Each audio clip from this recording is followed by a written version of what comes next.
Welcome to Fraser 365. I'm Chris Montgomery, and today we're taking a look at the minor prophets of the Old Testament and asking God to speak to us through His Word.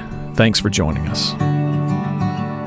Welcome to day 59 of the Minor Prophets. We're continuing our study today of Obadiah with a devotion titled Tough Questions.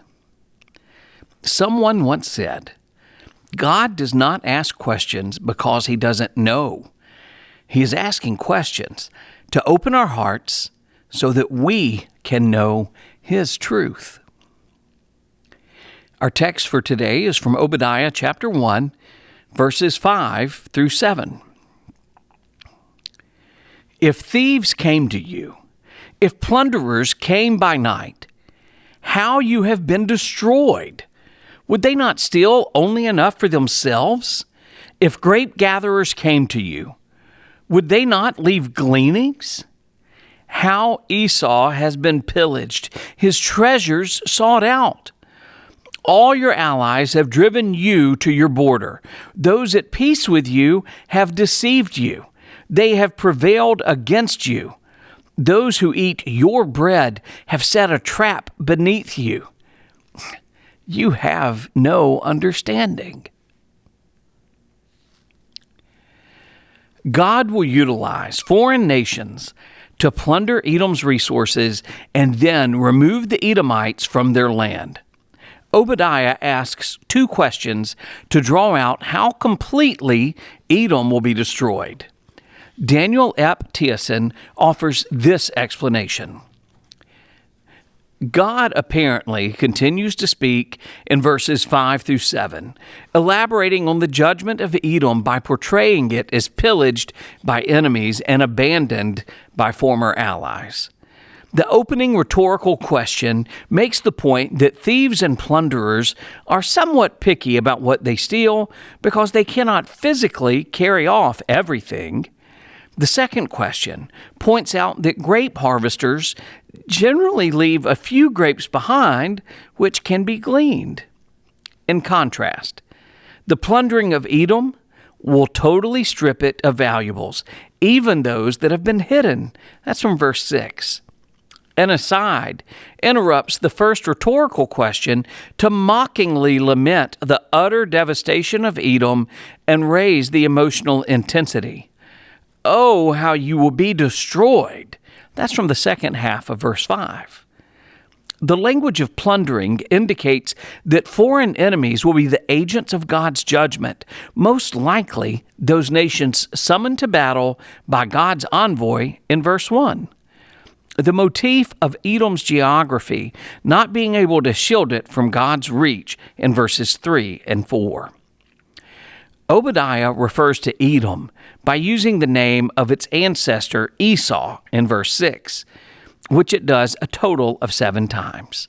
The name Esau alludes to the stories in Genesis, portraying Jacob and Israel and Esau and Edom as brothers in a conflicted relationship. Obadiah's use of brother language is a rhetorical strategy to portray Esau/Edom's actions toward Jacob/Israel as especially reprehensible because family members should act in solidarity with each other. The imagery of verse 7 focuses on treachery and abandonment by Edom's former allies, who will overpower Edom and force its people to the boundary.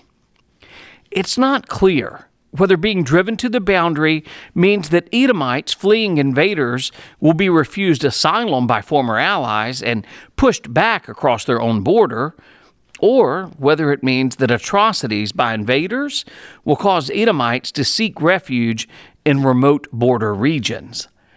Also unclear is the identity of the former allies now turned enemies.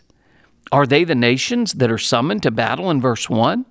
Are the Babylonians, with whom Edom must have been allied if Edom participated in the sacking of Jerusalem, or are they some other entities? The concluding statement of verse 7, there is no understanding of it, could mean that Edom cannot understand the betrayal by its allies. Or perhaps Edom will be totally surprised by the turn of events, as suggested by the contemporary English version rendering, but you don't see it coming.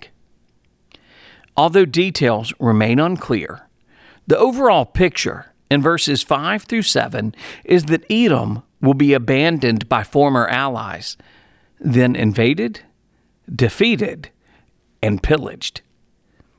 Obadiah strongly emphasizes God's vengeance against Edom in these verses. Typical thieves will take what they want and then leave. A regular harvester will take only the good grapes but leave the small pieces behind.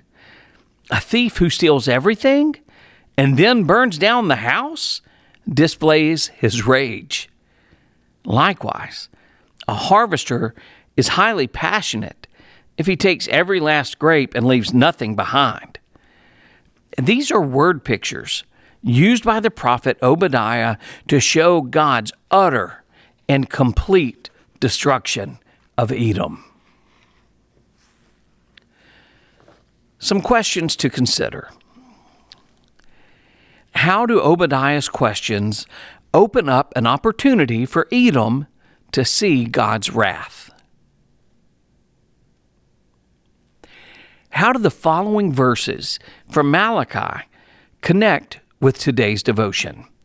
From Malachi chapter 1, verse 3 through verse 4.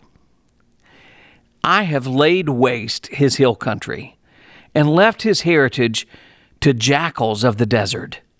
If Edom says, we are shattered, but we will rebuild the ruins, the Lord of hosts says, they may build, but I will tear it down.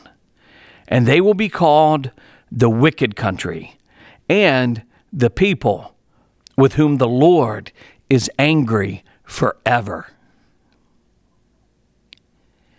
And finally, a common theme of Old Testament prophecy is reaping what is sown. How is today's scripture indicative of this biblical truth? Thank you so much for joining us. Have a great day.